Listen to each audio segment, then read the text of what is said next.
सातारा लोकसभेसाठी शरद पवारांनी आमदार शशिकांत शिंदेंना उमेदवारी दिली आहे।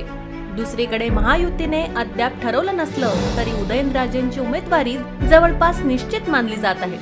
सातारा कायम शरद पवारांच्या पाठीमागे उभा राहिलेला आहे। या निवडणुकीत पवारांचा मल्ल उदयनराजेंना भारी पडणार का याची उत्सुकता लागली आहे। साताऱ्यातील लोकसभा लढतीकडे अवघ्या राज्याचं लक्ष लागलंय।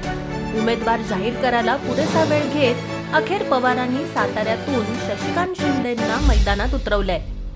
त्यामुळे शरद पवारांचा खास मल्ल उदयनराजेंना जड जाण्याची शक्यता वर्तवली जाते। महायुती साताऱ्यातील उमेदवाराबाबत सावध पावलं उचलताना दिसतायत। मात्र साताऱ्यातून उदयनराजेंची उमेदवारी जवळपास निश्चित मानली जाते। तर आपल्या समोर कुणाचंही आव्हान नसल्याचं म्हणत शशिकांत शिंदेंनी शड्डू ठोकलाय।